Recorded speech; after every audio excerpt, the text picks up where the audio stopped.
KCN में आपका स्वागत है। मैं किंग हमीद। हम कायर नहीं, खुले आम दहाड़ कर जंग का आगाज करते हैं और शेर ही जंगल पर राज करते हैं। यमन के हुतियों के नए नए हथियारों ने दुनिया की सबसे बड़ी सुपर पावर ताकतों को पूरी तरह से टेंशन में डाल रखा है। जो देश रेड सी के सहारे इजराइल से अपनी दोस्ती निभाना चाहते थे, इजराइल तक अपने वेपन्स और दूसरे गुड्स भेजना चाहते थे, वो अब इजराइल के साथ साथ हुतियों का निशाना बन रहे हैं।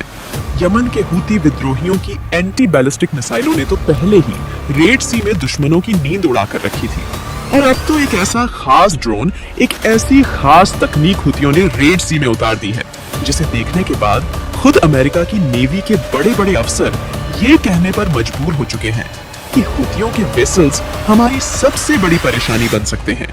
यमन के हुती विद्रोहियों का ये हथियार इतना घातक है कि अमेरिका के पास तक इसका कोई तोड़ नहीं है।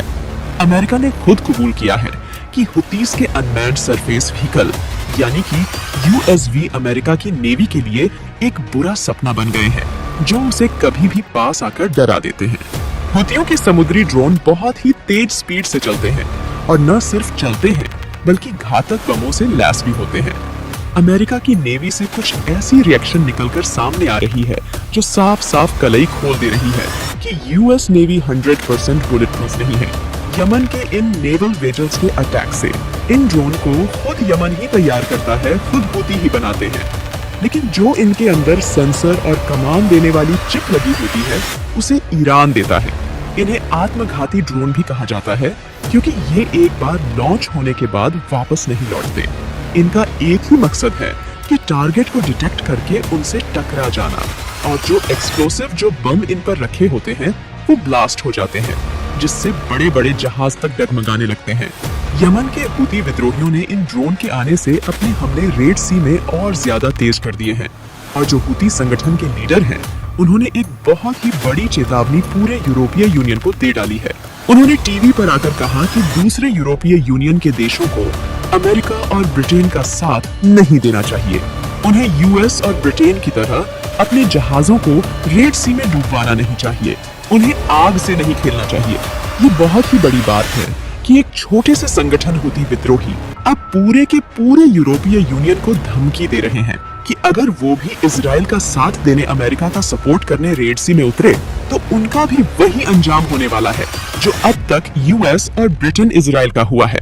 और ये सब हुती इसीलिए कर पा रहे हैं क्योंकि उनके पास अब नए नए ड्रोन और बोट्स आ चुकी हैं, जो समंदर में घात लगाकर दुश्मन के जहाज के पुर्जे पुर्जे अलग कर देती है। यहाँ तक कि हुती विद्रोहियों ने तो रेड सी में माइंस तक बिछा रखी है, और जैसे ही उस पर किसी का कदम पड़ता है तो वो ब्लास्ट हो जाती है। लेकिन ये वो वाली माइंस नहीं है, बल्कि हुतियों के पास समंदर में विस्फोट करने वाली माइंस मौजूद है। यमन के हुती विद्रोही पहले दुश्मन के जहाज वाले इलाकों को सर्च करते हैं, और फिर अपनी इन घातक समुद्री माइंस को एक लंबे समुद्री इलाके में गहराइयों में छुपा देते हैं।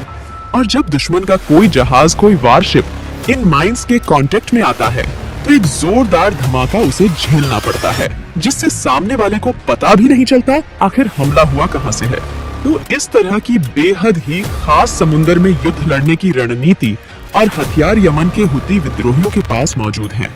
ये अंडर वाटर माइंस इतना तेज विस्फोट करते हैं कि 23 किलोमीटर दूर तक समुद्र में खतरनाक हलचल पैदा होने लगती है, जिससे जहाज अपना कंट्रोल खो देते हैं, और कई बार सिर्फ शॉक वेव से ही बड़े बड़े जहाज डूबने की कगार पर आ जाते हैं। इस तरह की हजारों माइंस को यमन के हुती विद्रोहियों ने रेड सी में बिछा के रखा है।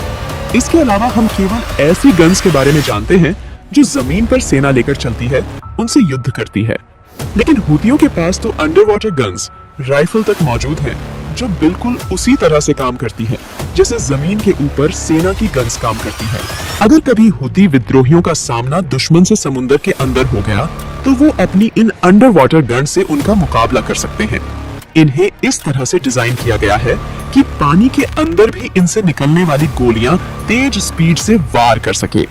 ये सारे हथियार जो आज हुतियों के पास है, उसने पूरे मैरिटाइम सिक्योरिटी ट्रेड को एक नया जन्म दे दिया है, उन्हें सोचने पर मजबूर कर दिया है, क्योंकि जो भी सिक्योरिटी अमेरिकन ब्रिटेन की नेवी दुश्मनों से बचने के लिए अपनाती थी वो हुतियों के इन नए speed boat underwater mines, आत्मघाती drone underwater surface vehicle के आगे पूरी तरह से फेल हो रही है। इससे पहले कभी भी किसी नेवी ने इस तरह के हथियारों से निपटने की कोई तकनीक नहीं निकाली थी। कभी किसी नेवी ने नहीं सोचा था कि भला समुंदर में इस तरह के हथियार हो सकते हैं, और हो भी सकते हैं तो उनसे बचा कैसे जाए। जो यमन के हुतियों ने ड्रोन बोट तैयार करी है, उसे पकड़ना तो और भी ज्यादा नामुमकिन हो जाता है, क्योंकि हुती इन्हें किसी मिलिट्री इक्विपमेंट या बहुत ज्यादा टेक्नोलॉजी से नहीं बनाते। हुती इन्हें केवल एक नॉर्मल लकड़ी की बोट से या छोटी मोटी फिशिंग के लिए इस्तेमाल होने वाली बोट से मिला जुला कर बनाते हैं। आप यूं कह लें कि हुतियों का ये एक तरह का ऐसा जुगाड़ बोट है जिसमें कोई मेटल या मिलिट्री डिटेक्ट का इक्विपमेंट लगा ही नहीं होता। हुती केवल इन पर एक्सप्लोसिव रख देते हैं जो सीधा जाकर बड़े बड़े वारशिप से टकरा जाती है और उन्हें भारी नुकसान होता है। देखने में बिल्कुल एक नॉर्मल बोट की तरह ये नजर आती है, इसीलिए सामने वाला दुश्मन यही सोचने लगता है कि ये तो एक नॉर्मल फिशिंग बोट है, लेकिन असल में ये हुतियों द्वारा तैयार की गई एक खास तरह की बहुत ही घातक हथियार है। एक तरफ समुंदर के नीचे माइंस, दूसरी तरफ बेहद अनकंडीशनल वेपन्स। हुतियों की USV drone, special high speed boat और अंडर वाटर खास तरह की गन्स, ये सारे हथियार अब अमेरिका की नेवी के लिए एक बहुत बड़ी टेंशन बनते जा रहे हैं। इसके बारे में किसी ने कभी नहीं सोचा था। भला हुतियों के पास भी इस तरह के डेडली वेपन समुंदर में इस्तेमाल करने के लिए मौजूद हो सकते हैं, और यही कारण है कि अब तक भी अमेरिका और ब्रिटेन एक साथ मिलकर भी रेड सी में हुतियों को हरा नहीं पाए। हराने की तो छोड़िए, उनसे मुकाबला तक नहीं कर पाए, क्योंकि अब तक हुतियों ने अमेरिका और ब्रिटेन का बहुत ज्यादा नुकसान किया है।